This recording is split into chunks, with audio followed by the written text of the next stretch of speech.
देखिए, संशय तो नीतीश कुमार की सरकार पर पहले दिन से ही है। क्यों है? मेजोरिटी 122 का है और फिलहाल इनकी संख्या 126 है। तेजस्वी यादव साफ तौर पर यह बात बार बार कह रहे हैं, जो अपने मुंह से भी, कि खेला हो बे, सरकार बदल जाएगी, 2 तारीख के बाद हम सरकार बना लेंगे। तो ये और किसी कारण से नहीं कहते हैं, वो मांझी जी के हमेशा से जो पलट जाने का एक सिस्टम रहा है उनका, उस पर भरोसा करके बोल रहे हैं। भाजपा नेता ने तो ये भी कह दिया कि जदयू के नेता यहाँ खूब टंडेली करने आए हैं।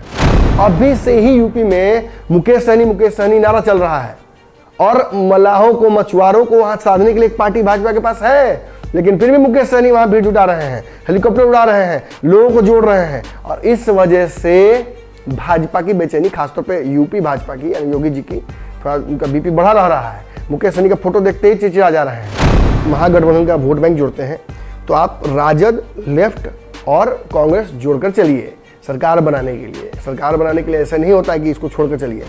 112 प्लस अगर आप 5 जोड़ते हैं ओवैसी के तो 117 हो जाते हैं। 17 में अगर आप 8 जोड़ देते हैं तो 125 हो जाते हैं। जिस कंफर्टेबल मेजोरिटी में आज, पार्शियली कंफर्टेबल मेजोरिटी में आज एनडीए है, वही पार्शियल कंफर्टेबल मेजोरिटी उधर हो जाती है। कांग्रेस राजद से नाराज है।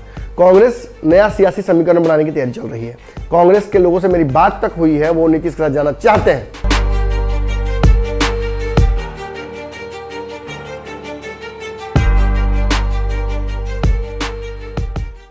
नमस्कार, पंचनामा देख रहे हैं आप।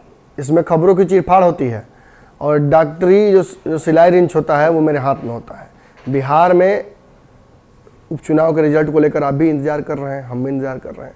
24 घंटे में इसका फैसला हो जाना है, लेकिन उस फैसले से पहले बहुत सारे सियासी अंगड़े जुड़े जा रहे हैं। आफ्टर मैथ होता है, एक प्री मैथ होता है। ये प्री मैथ चल रहा है। बिहार में हर राजनीतिक पार्टी जानती है कि उसके साथ क्या होने वाला है। सभी के आकलन अपने अपने हैं। अब जिसने पूरा समय बिताया वहाँ पर, जनता से बातचीत की, किसी ने पैसा देकर प्रलोभन किया, कोई साड़ी, कोई रुपया, कोई पैसा, कोई शराब ही बांट रहा था, कोई दबाव ही बना रहा था, किसी के अधिकारी साथ थे, किसी के पुलिसकर्मी साथ थे। मैं किसी पर आरोप नहीं लगा रहा हूँ, लेकिन ये सारी चीज़ें हुई हैं, सब कैमरे में कैद है। ऐसी स्थिति में इस उपचुनाव का रिजल्ट उन नेताओं को न पता हो, ये मैं मान नहीं सकता। मुझे पता है कि क्या होने वाला है, वो सभी जानते हैं, लेकिन फिर भी औपचारिकता पूरी की जाएगी। रिजल्ट जब आएगा 24 घंटे में तो एक बड़ी बात होगी, एक बड़े सवाल से पर्दा हटेगा कि कांग्रेस और राजद के बीच रिश्ते किस तरफ जाएंगे। एक और बड़ा मेरे लिए जो एक बड़ा सवाल है, जिसके ऊपर से पर्दा हटाना बड़ा ज़रूरी है। सभी लोग चर्चा नहीं कर रहे हैं इस पर, मैं कर रहा हूँ व्यक्तिगत तौर पर, मैं इंतज़ार भी कर रहा हूँ इसका। मेरा फीडबैक रहा इस पूरे चुनाव के दौरान कि भाजपा ने मेहनत नहीं की जदयू के लिए। भाजपा ने देखा कि पहले तो चिराग पासवान ही केवल वोट काटने के लिए थे, अब कहीं ना कहीं कांग्रेस भी प्रत्याशियों का चयन ऐसा करके उतरी थी कि नीतीश को ही कहीं ना कहीं घाटा होता दिख रहा है कई जगहों पर। और ऐसी स्थिति में, खासतौर पर कुशेश्वर स्थान की बात अगर करें तो ऐसी स्थिति में भाजपा ने, यहाँ तक कि हमें फीडबैक ये भी आया, कुशेश्वर स्थान में एक खास भाजपा नेता ने तो ये भी कह दिया कि जदयू के नेता यहाँ खूब टंडेली करने आए हैं, शब्द का प्रयोग हुआ है। वो घूम रहे हैं और जदयू अपने लिए ज़मीन बनाना चाहती है इस जगह पर। या तो ये ज़मीन भाजपा की रहेगी या कांग्रेस की रहेगी। हम कांग्रेस को दे देंगे ज़मीन, लेकिन जदयू को नहीं देंगे। अब ये बात किसने कही और किससे कही, इस पे मत जाइए, ये बातें कहीं गई। और इनका कहीं ना कहीं असर ये होता है कि जिस वोट बैंक पर नज़र थी नीतीश कुमार की, जिस वोट बैंक का इंतजार था नीतीश कुमार को, वो शायद इनकी तरफ शिफ्ट ना हो। खैर, ये भी हम चर्चा करने नहीं आए हैं। हम चर्चा ये करने आए हैं कि नीतीश और कांग्रेस जो एक नया सियासी जोड़-घटाव करने की तैयारी कर रहे हैं चुनाव के बाद, उनको कितना हवा मिलेगा, नीतीश कुमार और भाजपा के रिश्तों पर कितना असर पड़ेगा, क्या सरकार के स्वास्थ्य पर कोई असर पड़ेगा। सरकार के स्वास्थ्य को लेकर एक सबसे बड़ी बात यहाँ ये चल रही है कि नीतीश कुमार की सरकार, कुछ लोग रिजल्ट के बाद कह रहे हैं गिर जाएगा। देखिए, संशय तो नीतीश कुमार की सरकार पर पहले दिन से ही है। क्यों है? मेजोरिटी 122 का है और फिलहाल इनकी संख्या 126 है। 126 भी जानते हैं कैसे है? जोड़ घटाव करके। एक निर्दलीय को अपने पाले में कर लिया, एक विधायक लोजपा से तोड़ कर ले आए, तो इस वजह से इनकी संख्या 126 जरूर आती है, लेकिन सबसे बड़ा जानते तलवार क्या लटका हुआ है? मुकेश सहनी और मांझी। मांझी जी जिस तरीके से अनप्रेडिक्टेबल है, वो कुछ भी कर सकते हैं। सत्ता में रहने के लिए और ताकत तक जाने के लिए मांझी जी कभी भी यू टर्न ले सकते हैं। नीतीश कुमार के शागिर्द है।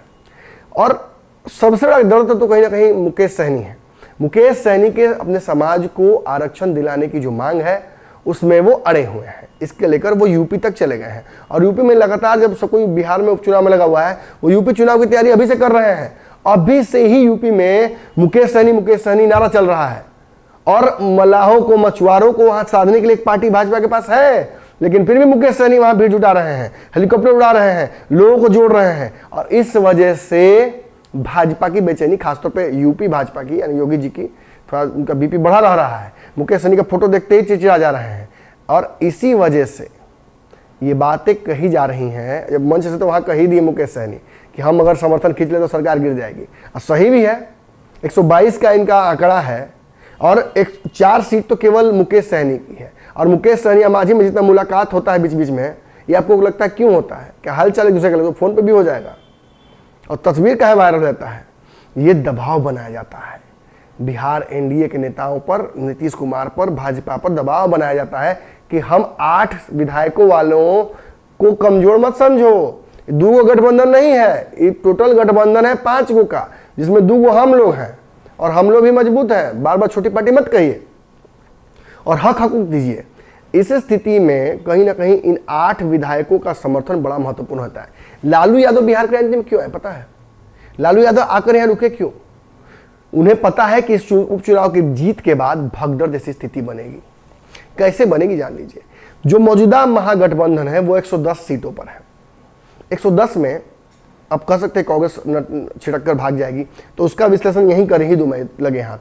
कांग्रेस राजद से नाराज है। कांग्रेस नया सियासी समीकरण बनाने की तैयारी चल रही है।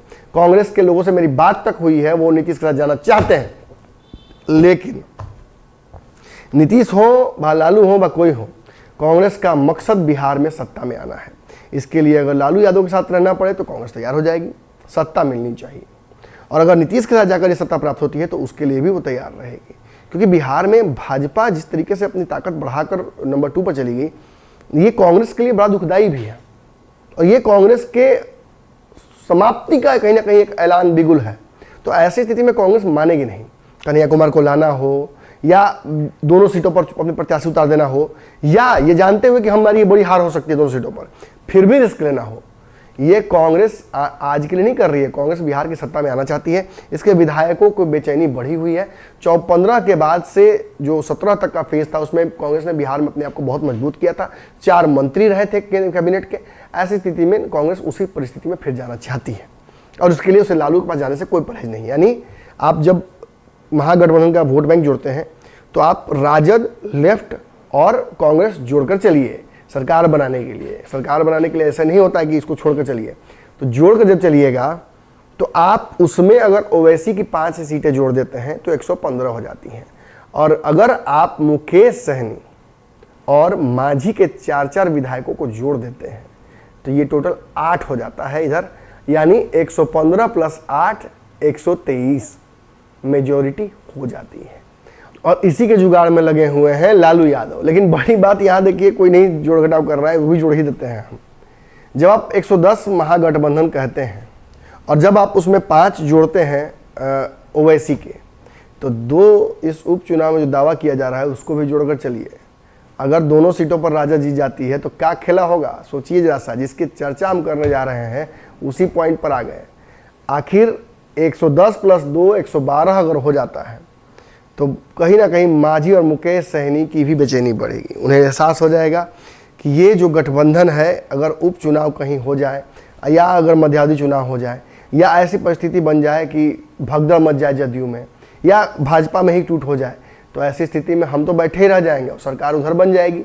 यानी कहीं ना कहीं कल भी जिस तरीके से मुकेश सहनी ने लालू यादव को लेकर कहा कि बहुत सम्माननीय है, उनका सम्मान हमेशा करेंगे, बात तेजस्वी से खराब हुई है, लालू यादव से खराब नहीं हुई है। लालू यादव ने पिछड़ों का बात करके बिहार में अपनी सत्ता बनाई, सत्ता तक पहुँचे, हम काम किया पिछड़ों के लिए, हम भी काम करना चाहते हैं पिछड़ों के लिए। और मांझी जी तो लगातार बोलते ही रहे हैं उन्होंने हमेशा लालू यादव की भी बड़ाई की, जब वो निकले जेल से तो स्वागत भी किया उनका।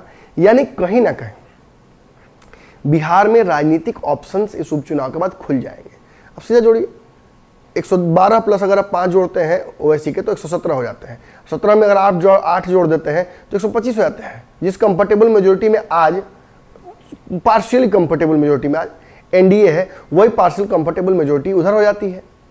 लेकिन इन सब को जोड़ घटाव करके जमीन पर उतारने के लिए सबसे पहले इन दोनों सीटों पर राजद को क्लीन स्वीप करना होगा। यानी दोनों सीटों पर अगर राजद जीतती है तब जाकर तेजस्वी यादव का जो गोल्डन पीरियड है वो आ सकता है।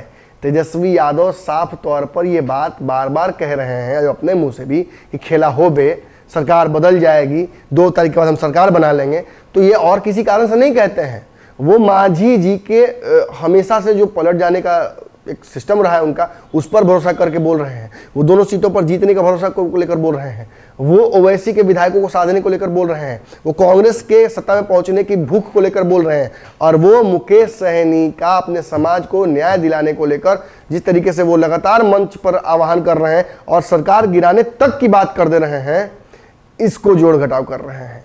यानी सीधे तौर पर बिहार में इस उपचुनाव का असर टेम्पोररीली दिखे ना दिखे, लेकिन लॉन्ग टर्म असर बहुत बड़ा पड़ने जा रहा है।